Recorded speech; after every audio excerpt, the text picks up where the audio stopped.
Ok, alors on arrive maintenant à la lettre Gimel. Lettre Gimel, qui est la troisième lettre de l'alphabet, qui vaut 3 d'ailleurs en Gematria. Le Bet c'était 2, le Aleph c'était 1, comme vous le savez. Et,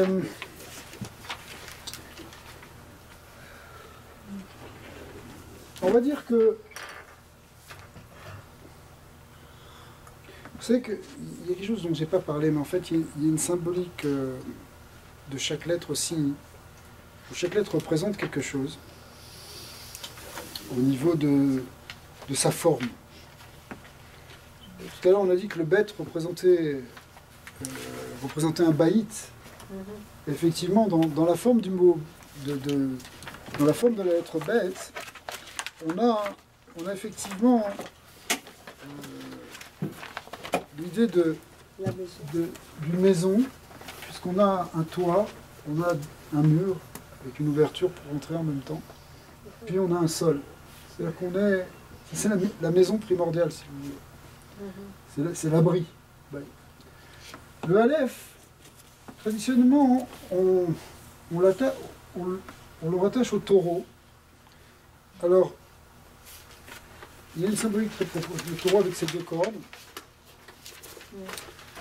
Il y a une symbolique très très profonde que on y reviendra peut-être là-dessus, mais je ne voudrais pas en parler maintenant parce que je voudrais rester sur le Gimel. Et le Gimel, lui, il correspond au Gamal. Gamal qui veut dire le chameau. C'est pour ça que c'est une grande lettre, comme un chameau qui a la tête en hauteur et ses 2 sabots. Dans le mot Gamal, qui veut dire chameau, qui veut dire chameau justement.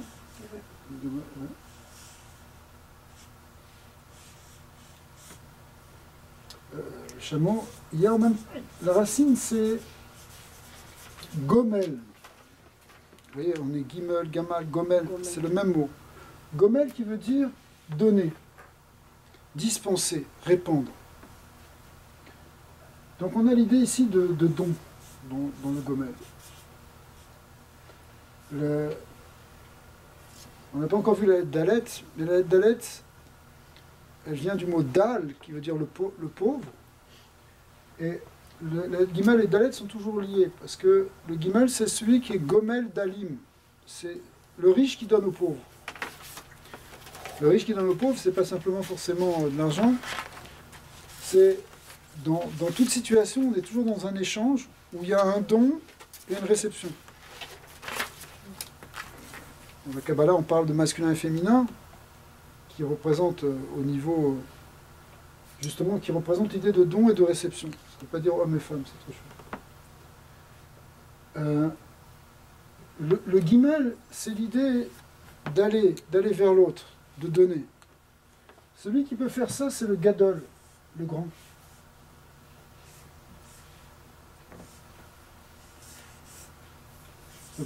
Le grand,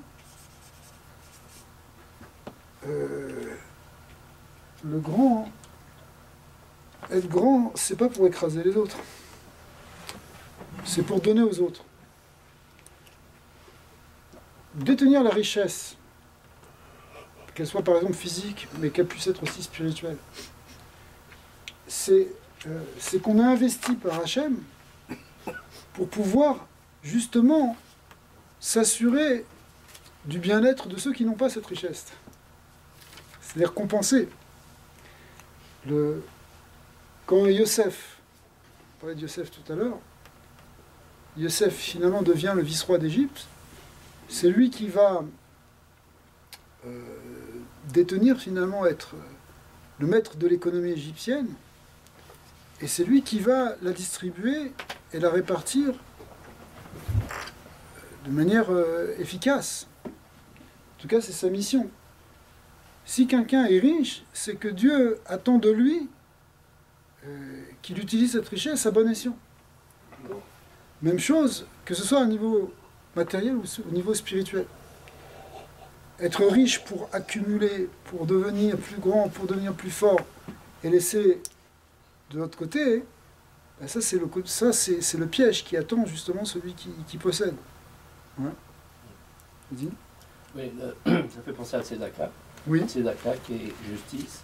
Et c'est évident que là, on est en train d'expliquer la relation entre celui qui donne et celui qui reçoit. Donc Oui. on vient de décrire aussi la possibilité de donner la justice. Et puisque dans la Torah, tout s'explique, quel est Oui. le lien entre le Gimal et le Tzedaka? Alors, justement, le Gimel, c'est celui qui est Gomel Dalim. C'est celui qui prodigue aux pauvres. Donc le Gimel, sa responsabilité, parce qu'il est grand, c'est de s'occuper du petit. Oui. Maintenant, s'il oublie ça, il peut tomber dans la Gahava, l'orgueil. Ah, ouais. Ga. La racine, c'est Ga. Gao, Ga. L'orgueil. D'accord. L'orgueil, c'est parce que tu as un petit peu de grandeur et tu y crois. Et donc, résoudre le problème de l'orgueil, c'est pas nécessairement dire qu'on est petit. C'est peut-être assumer qu'on est grand. On a tous une grandeur, on est toujours grand par rapport à quelque chose, tout est relatif, évidemment. D'accord. On est toujours grand par rapport à quelqu'un qui est plus petit, ou par quelqu'un... Et on est plus petit par rapport à quelqu'un qui est plus grand. Et si toi, tu penses que c'est toi le centre, tu es dans une erreur complète qui est la Gahava. À ce moment-là, ce Aleph qui est dans la Gahava, il devrait devenir plutôt un petit Aleph, comme on l'a vu la semaine dernière. Le petit Aleph de... Comme on le voit dans le Vaïkra, hein. Petit Aleph. Quand il y a un petit Aleph, ça représente quand l'homme, Adam, qui commence par Aleph, il est capable de s'annuler face à son origine divine. On a vu, le Aleph, c'est la lettre de Dieu. C'est la lettre de l'unité divine. Si on est pris dans la Gahava, dans l'orgueil, et on est tous pris, c'est l'ego. L'ego, on pourrait presque l'écrire en hébreu maintenant. Si on mettait le Aleph avant le Gimel, c'est parce qu'un jeu de mots, ça écrirait ego. Alors, si on est pris dedans, et on est tous pris dedans, il y a un travail d'abord de commencer par ce petit Aleph. C'est marqué au début du livre du Lévitique, Vaïkra el Moshe. Dieu appela Moshe. Ouais. C'est-à-dire quoi, il a appelé Moshe? Il a appelé pour lui dire ce qu'il attendait de lui sur la manière de faire les sacrifices, puisque le livre de Lévitique va s'ouvrir là-dessus. Mais en réalité, dans ce Vaïkra, le mot Vaïkra, qui s'écrit avec un Aleph à la fin, est écrit avec un petit Aleph. Vous ouvrez un Sefer Torah, vous allez voir, le Aleph est écrit en petit. Et ce petit Aleph représente l'essence de Adam. Lorsque Adam, l'homme, il se retrouve attaché à son essence. Parce que ça veut dire, pourquoi petit? Parce que, quelque part, tu ne prends pas de place.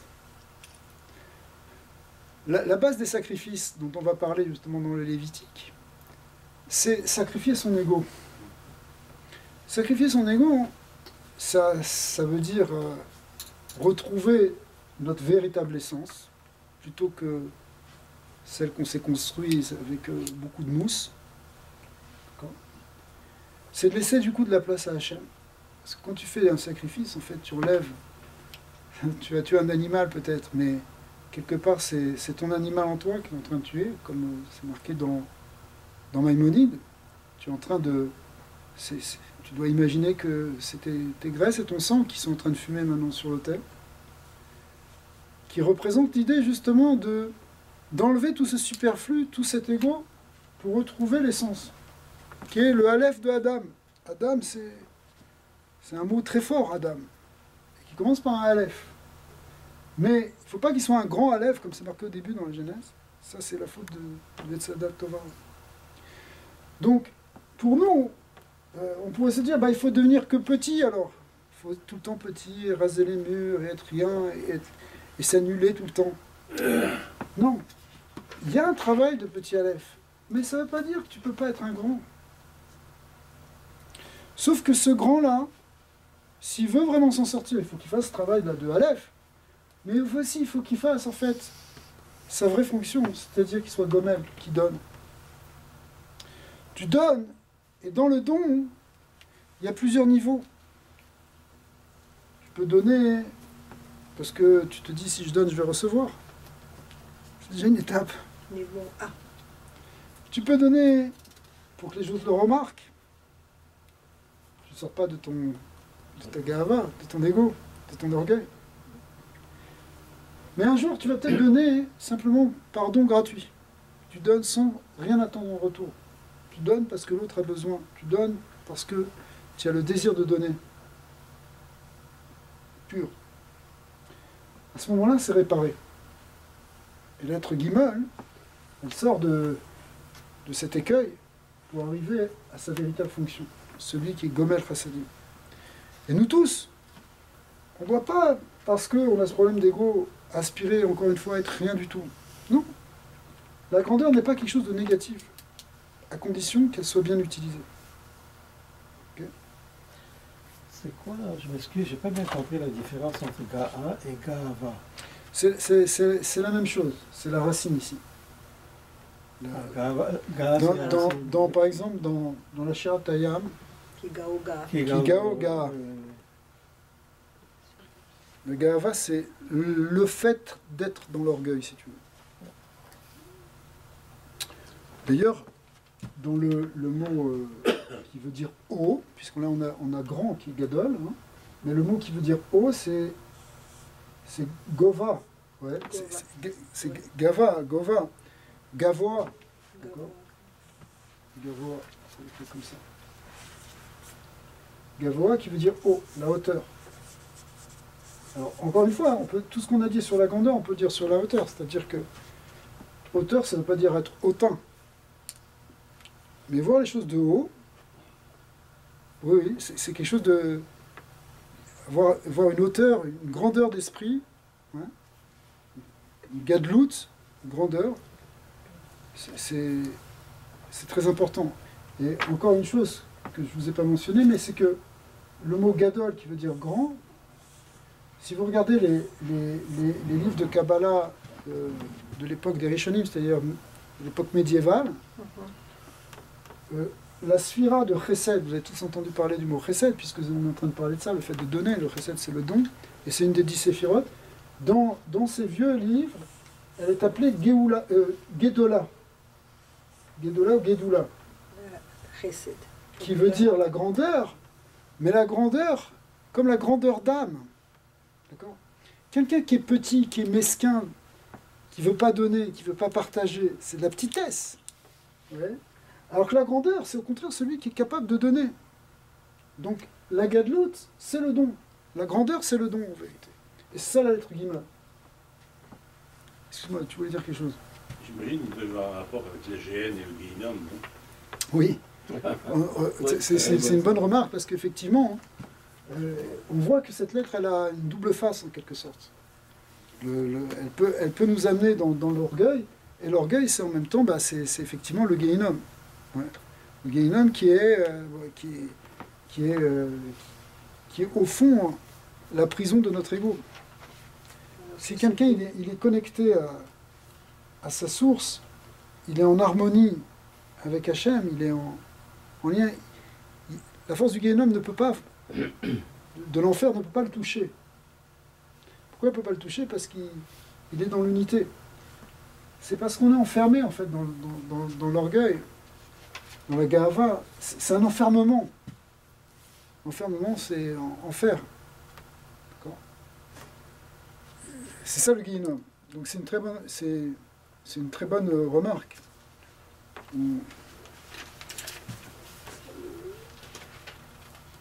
Il y a un mot qui est très intéressant aussi, c'est le mot gal. Gal, qui veut dire l'onde. L'onde, la vague. Une vague, c'est une onde. D'accord? Une vague.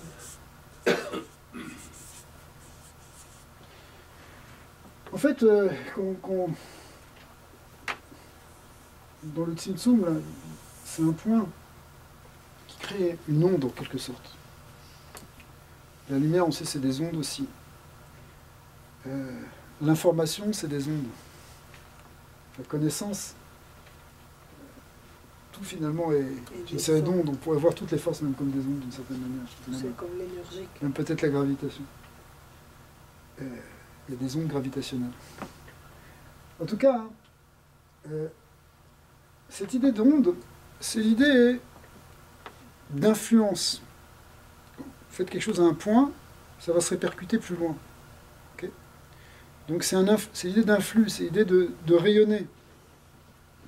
Cette grandeur-là du Guimal, c'est l'idée en même temps on retrouve l'idée de diffuser, de donner alentour, d'influencer autour de nous, d'influencer positivement. En fait, notre existence, même au-delà de tout ce qu'on enseigne, de ce qu'on lit, notre existence, elle modifie le milieu extérieur. Ouais. Toute existence modifie. Quelqu'un qui rentre dans la pièce avec une énergie négative, il amène une énergie négative. Quelqu'un qui amène une énergie positive de joie, il crée de la joie autour de lui. Il diffuse de la joie plus ou moins. Les autres sont plus ou moins réceptifs. Mais il y a une onde. Et donc finalement, c'est ça aussi donner. Donner, c'est être et rayonner. Parce que quand tu es dans l'idée d'onde, en fait, tu ne bouges pas de ton endroit. Quand vous prenez une vague, si vous prenez à la surface d'un lac lisse, vous jetez une pierre au milieu du lac, il y a une modification à l'endroit où il y a... Et puis, cette modification se propage. Mais la pierre, elle est restée au même endroit. L'eau qui était au milieu du lac, elle est toujours au milieu du lac. C'est pas qu'elle s'est déplacée là-bas. C'est le message qui s'est déplacé là-bas. Elle influence tout en restant à sa place. Ici, il y a quelque chose de très important parce que finalement, ce qu'on nous demande à chacun, c'est d'être à notre place et de faire ce qu'on a à faire à notre place. Et c'est comme ça qu'on influence de manière bénéfique et positive notre entourage. Parce que si on n'est pas, si on fait le contraire de ce pourquoi on est fait, etc., on va influencer de manière négative. On va faire une vibration chaotique. Ouais. Donc, ici, ça c'est l'idée de Gal, et qu'on retrouve aussi dans Galgal, qui veut dire la roue, qui est la racine en même temps du mot Gilgul. Galgal, c'est la roue, Gilgul. Et le Gilgul, c'est la roue de l'existence. C'est-à-dire, il ne faudrait pas traduire Gilgul comme réincarnation. C'est pas une réincarnation du tout. C'est une transmigration, justement, d'une information, en réalité, d'une lumière. Ça prendrait peut-être un cours entier pour expliquer ce que c'est vraiment le Gilgul, mais une âme, en réalité, c'est une lumière. Une réincarnation. Ouais, c'est pour ça que c'est pas bon, réincarnation. Moi, j'aime pas ce terme de réincarnation, parce que c'est une manière trop extérieure de voir les choses et qui ne correspond pas à la réalité. L'âme est en fait une lumière, et elle émet des rayonnements. Des fois, elle rayonne dans un corps, après elle va rayonner dans un autre corps. Donc ce sont deux êtres qui sont différents, mais qui viennent de la même source, de la même lumière. À la résurrection, elle va aller où là? C'est une question que pose le Harizal dans son char à Gilgulim. Si quelqu'un était réincarné dans... Et j'ai employé le mot réincarné parce qu'on a tendance à le faire. Dans 10 personnes, s'il y a 10 corps. Alors dans lequel elle va venir? Est-ce qu'elle va venir dans un seul? Est-ce qu'elle va venir dans les 10? Si elle vient dans les 10, alors toi t'es moi, et moi je suis moi, et moi t'es toi, et toi t'es moi, on est 10, c'est bien. On est 10, on est moi, puisque moi je me suis réincarné dans moi. Donc en réalité, si on comprend justement que c'est pas une réincarnation, mais que c'est la même lumière qui a brillé dans 10 individus différents, on peut comprendre que ces 10-là reviennent au moment de la résurrection. C'est ce qu'il explique. Ah, les 10? Les Oui. 10 corps? Oui. C'est la multitude alors. Oui. 10 corps avec 10 âmes. Même si L'imam. chacune a une spécificité. Peut-être parmi ces 10, il y en a une qui a peut-être qui correspond à peut-être plus à l'essence que les autres. Mais en réalité, ce sont 10 êtres. C'est pour ça que c'est pas une réincarnation. On a tendance à penser aussi un peu comme les chrétiens, c'est-à-dire une âme, un corps. Mais dans le judaïsme, l'âme a beaucoup de parties. C'est ça. Mais quand on dit... c'est ça. C'est plus complexe. Il y a le nefesh, ruach, neshama, chaya, yechida, toutes ces parties de la neshama. Mais quand on dit partie, c'est pas des morceaux non plus. C'est pas des morceaux. Ce sont des niveaux de l'âme. C'est en même temps une même âme. Mais une même âme, ça veut dire quoi? C'est une même lumière. On parle ici de quelque chose qui est difficile à comprendre parce qu'on parle de quelque chose qui est spirituel. L'âme, c'est spirituel par définition. Or, ce qui est spirituel ne répond pas exactement aux mêmes lois que le matériel. Par exemple, c'est pas limité par l'espace, c'est pas limité par le temps, de la même manière que le corps est limité par l'espace et le temps.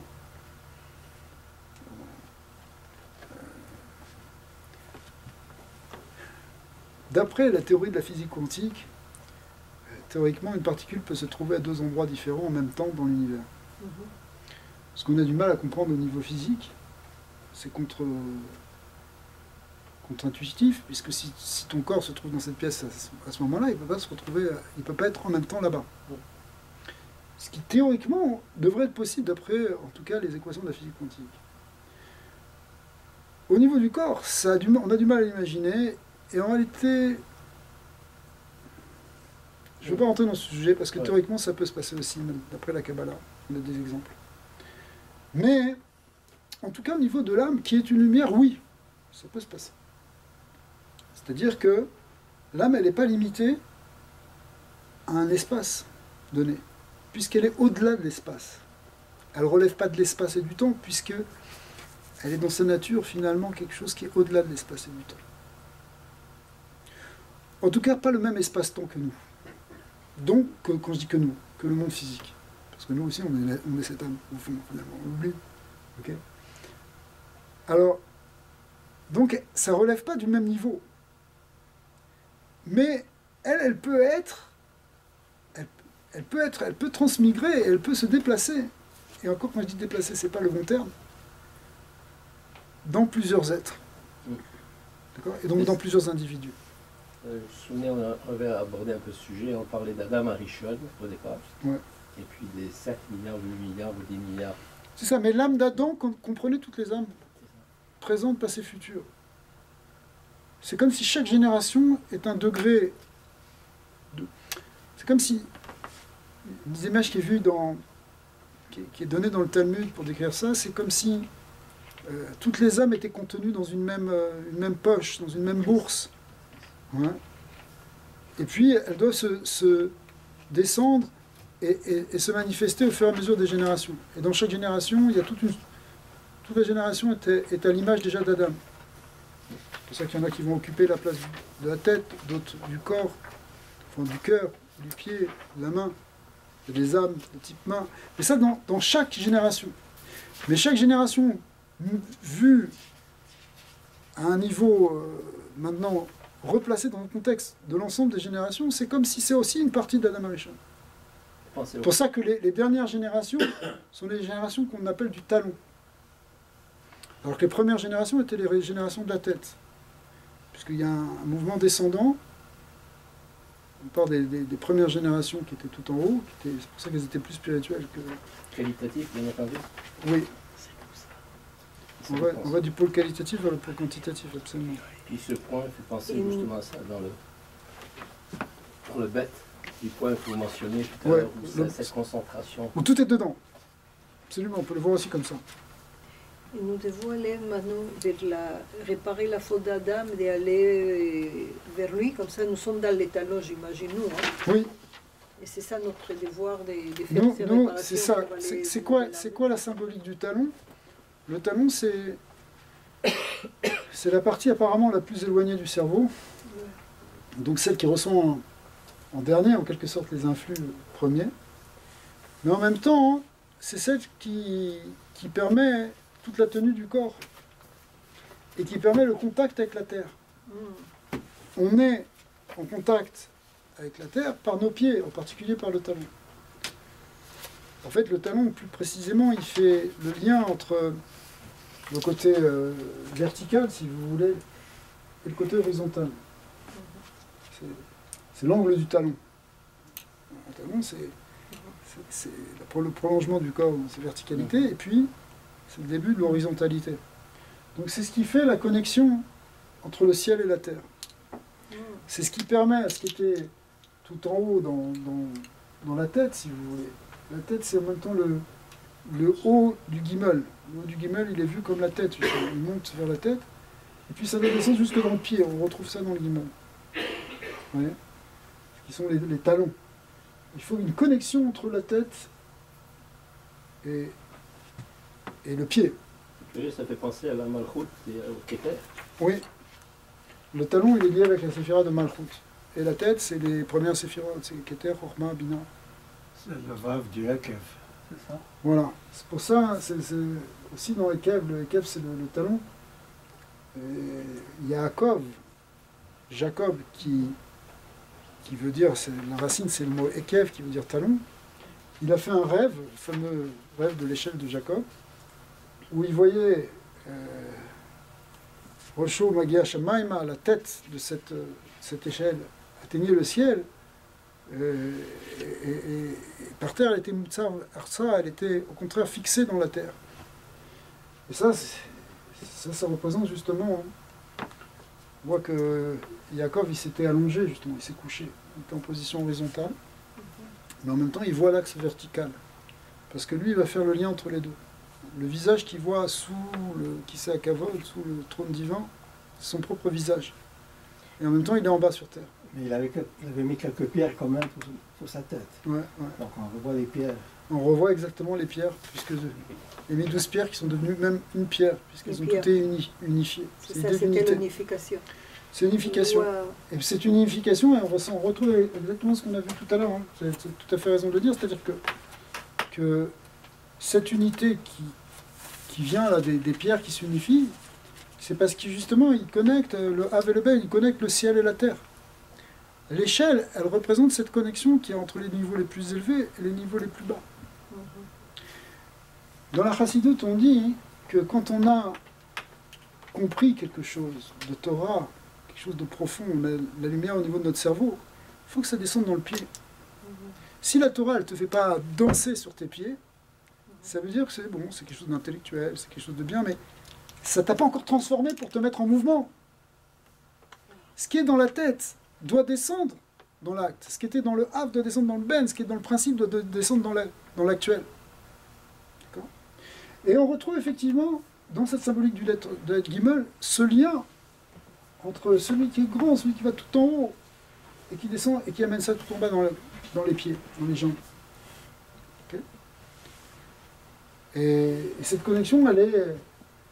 En fait, il y a un lien entre toutes les lettres. Hein. C'est-à-dire que, ce qu'on a dit sur le Baït, que de faire de ce monde un lieu d'habitation pour Hachem, une maison, un Baït, en fait, tout ce qu'on va voir, c'est pour arriver à faire ce Baït en même temps.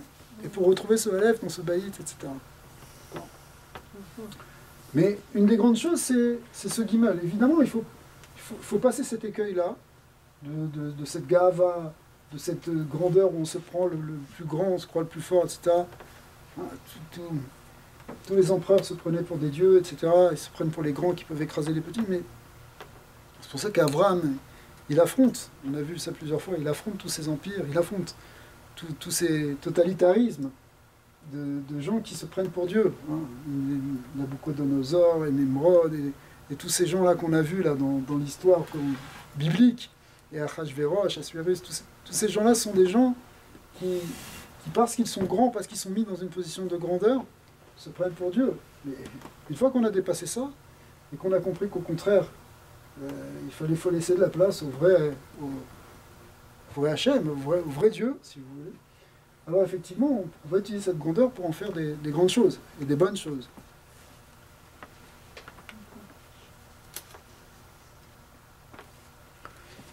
Le galgal, le gilgoul, ça peut être quand on tourne dans la roue et qu'on s'en sort pas. D'accord ? C'est-à-dire que si on est pris justement dans cette forme d'orgueil, c'est comme si on est dans le cercle ici, et dans ce cercle-là, on n'arrive pas à retrouver le point qui est au centre, ce qui est le petit Aleph. Hein. Ce point-là qui est au centre de la roue, c'est un point qui qui prend pas d'espace. Par définition, un point, c'est ce qui, géométriquement, c'est quelque chose qui n'occupe pas d'espace. Et donc, c'est ce petit aleph. Mais si on n'arrive pas à reconnecter, si on n'arrive pas à trouver un rayon de connexion avec ce centre, on peut être dans la roue, dans une roue d'une existence qui fait que ce galgal se transforme en galout. Galout, c'est-à-dire l'exil. L'exil qui peut prendre plusieurs formes. Ça peut être l'exil au niveau physique, et l'exil par rapport à nous-mêmes, l'exil par rapport à notre essence, par rapport à notre origine. On est en exil par rapport à nous-mêmes, c'est ça le vrai exil spirituel. D'accord ? On n'est pas dans la maison. C'est quoi l'exil ? C'est tu sors de ta maison, tu sors du baït, c'est-à-dire tu sors du monde. Les maîtres du Talmud et de la Mishnah nous disent que l'orgueil, justement, enfin le kavod, les ta'avot, le kavod, c'est-à-dire la recherche des honneurs, la recherche des plaisirs, et l'orgueil, sont des choses qui nous font sortir du monde. D'accord ? Donc, ça fait sortir du monde, parce que tu crois que tu es dans le monde, mais en réalité, tu n'es pas dans le monde d'Hachem. Tu es déjà en dehors du baït. Vous aimez, il n'y a rien qui peut sortir du monde. Oui, mais toi, tu es en exil par rapport à ce monde. Tu es déconnecté du centre. Razak. On y arrive. C'est-à-dire que dans le mot... Aura Menachem elle-même, alors on est dans la Géoula. Voilà, on va le faire en... C'est ça. La Géoula, en réalité, c'est la même chose que le mot Gola. Gola, qui veut dire le lieu d'exil. Le Gola, c'est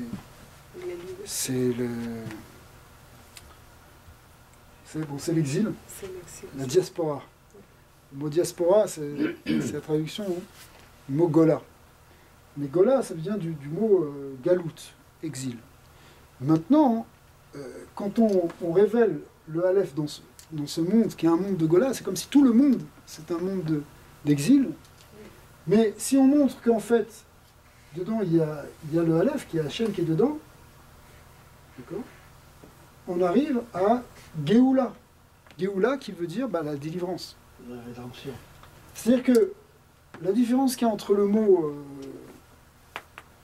exil et le mot rédemption, c'est juste un Aleph. C'est pour ça que le rabbi de Lubavitch explique longuement que pour passer de l'état d'exil à l'état de Géoula, de délivrance et de liberté, il ne faut pas détruire le monde.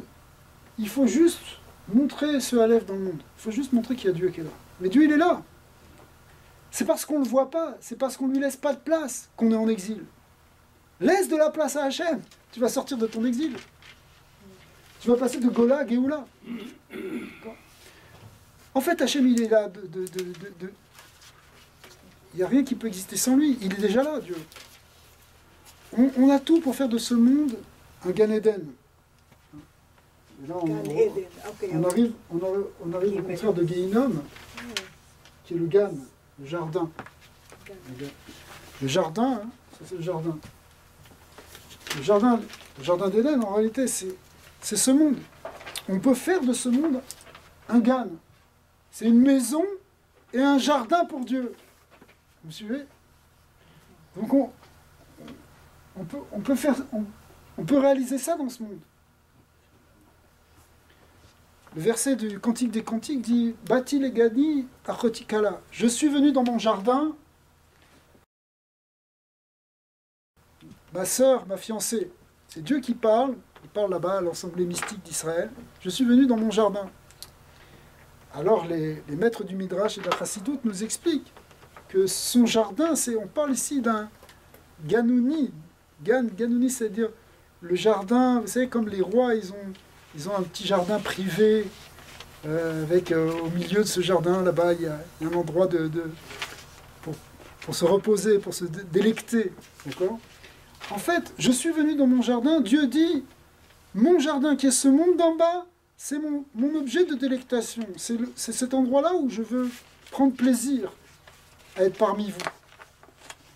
Et c'est notre mission. Notre mission, c'est de faire de ce monde un gan pour Dieu, un jardin pour Dieu, son jardin, puisque c'est son jardin en fait. Il faut juste le montrer. Et si on ne le fait pas, alors ce gan, il peut être un Gehinnom. Ouais.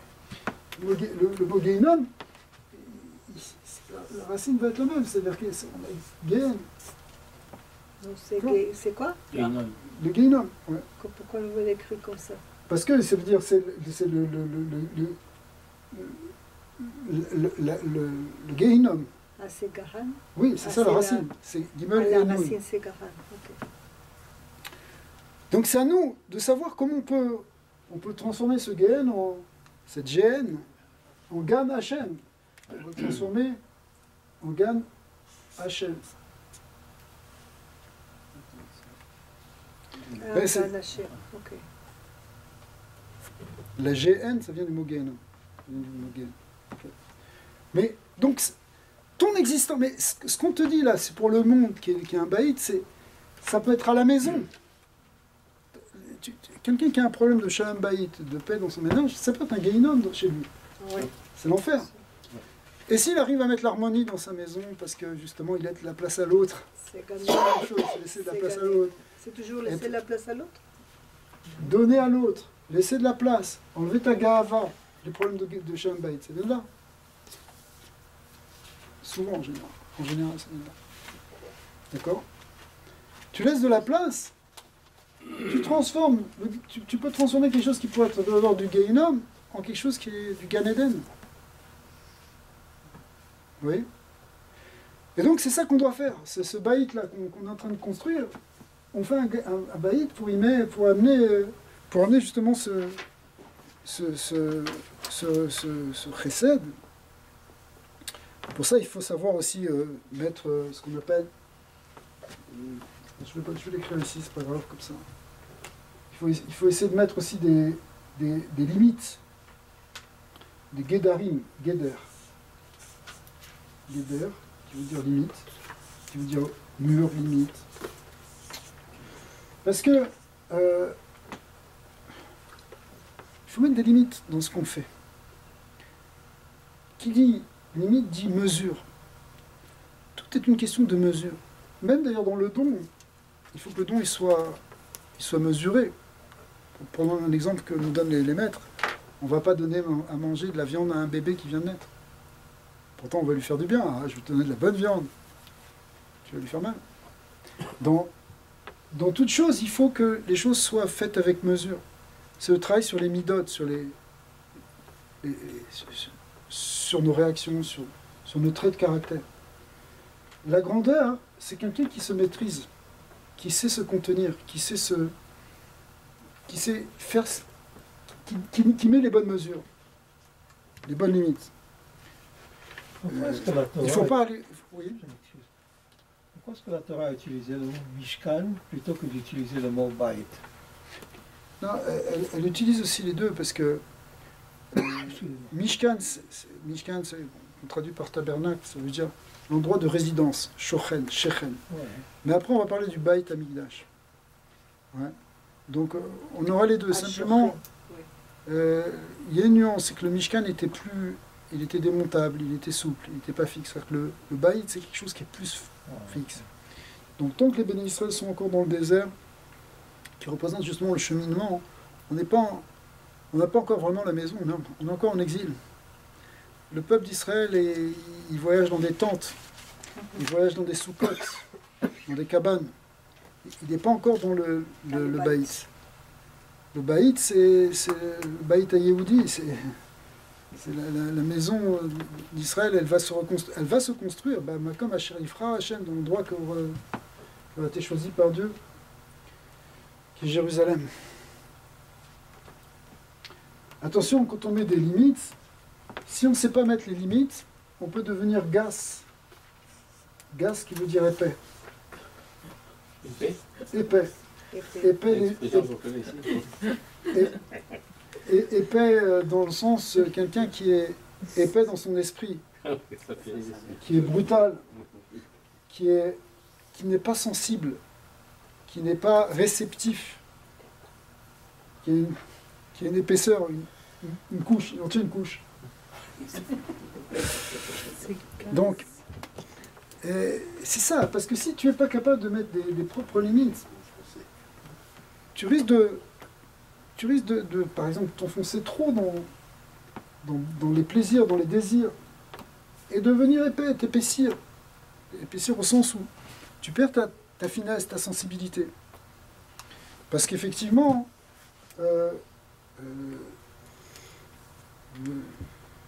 à la fin de tout ce processus, il y a le Geshem. Geshem qui veut dire la matière. Alors, la Gashmiyut, ça veut dire la matérialité.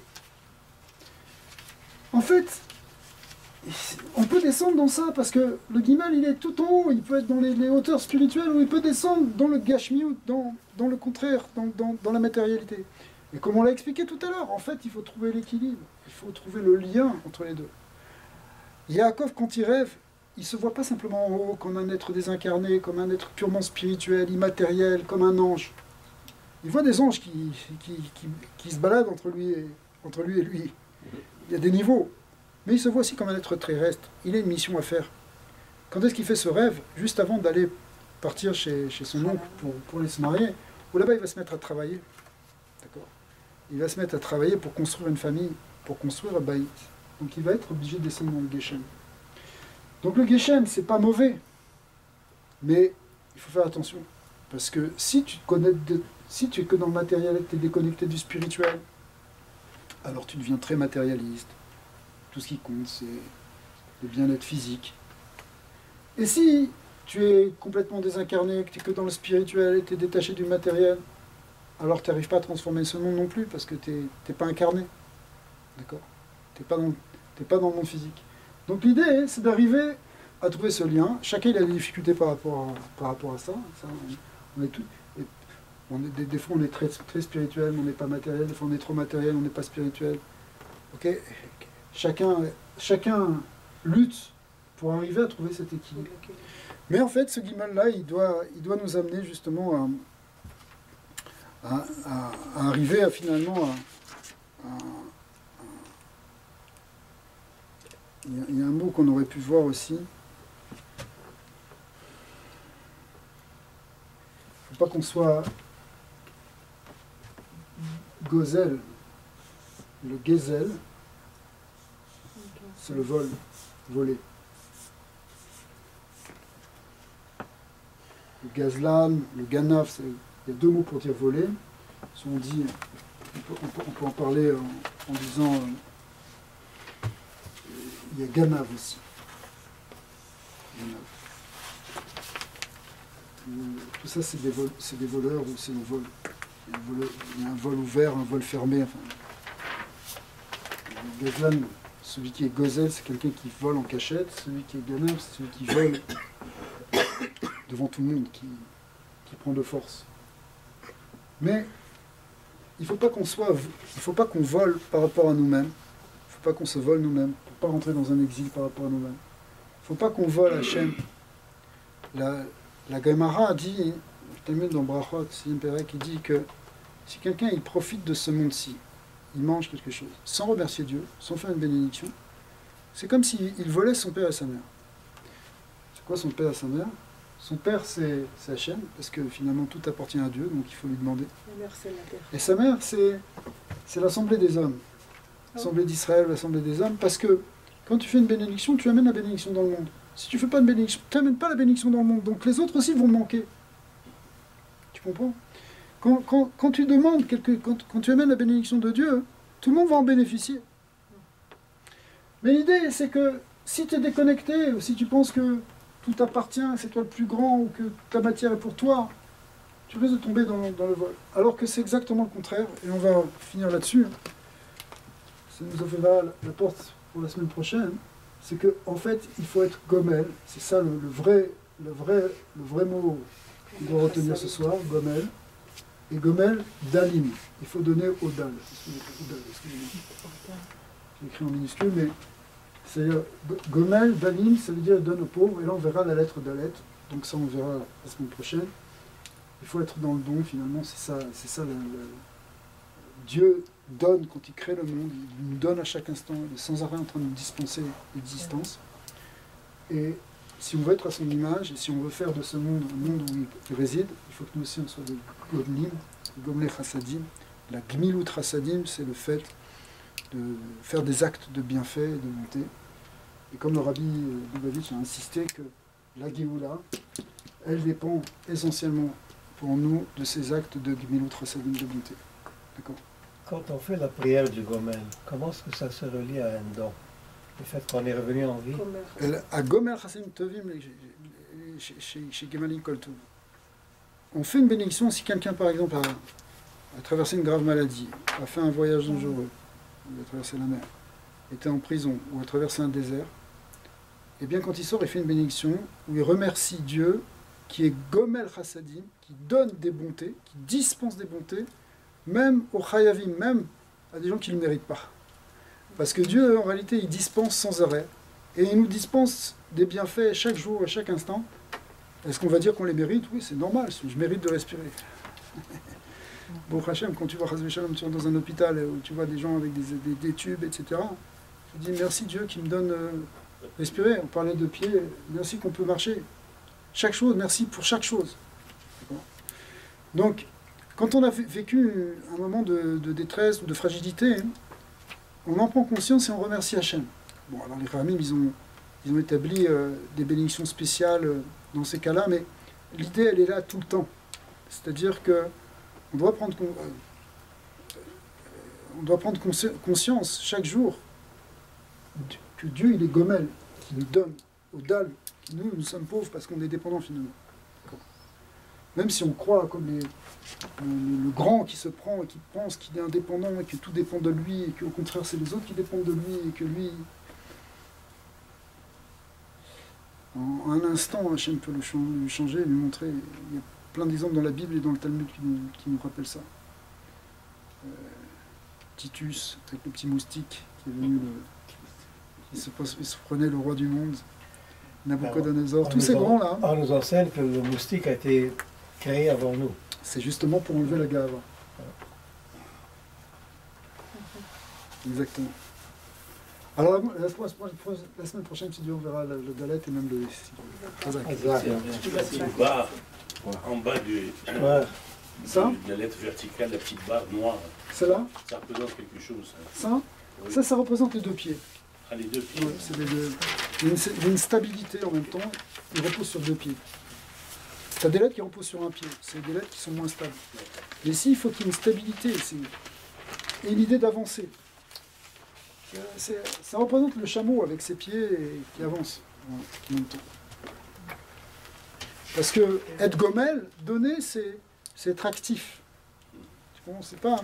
En même temps, on a dit qu'il fallait être à sa place et trouver sa place, mais en même temps, il faut savoir se bouger. Il faut savoir se bouger pour donner. C'est pas une philosophie, le don. Le don, c'est quelque chose de concret. Donc, dans Gemilut Chassadim, on va voir par exemple le fait d'aller visiter des malades, d'aller accompagner, d'aller consoler des endeuillés. Tout ça, c'est quelque chose où tu sors de toi-même pour donner. Donner de ton temps, donner de ton affection, donner de ton réconfort, donner de ton soutien. D'accord ? C'est pas forcément donner de l'argent seulement. D'accord ? Donc ça, c'est Gemilut Chassadim. Il y a une idée de sortir de soi en même temps pour donner. Donc c'est vrai qu'on a parlé d'être à sa place et de rayonner, mais il y a aussi une idée de mouvement dans le Guimel. C'est très important ça. Merci. Voilà. Merci beaucoup. Merci. Alors, avec plaisir.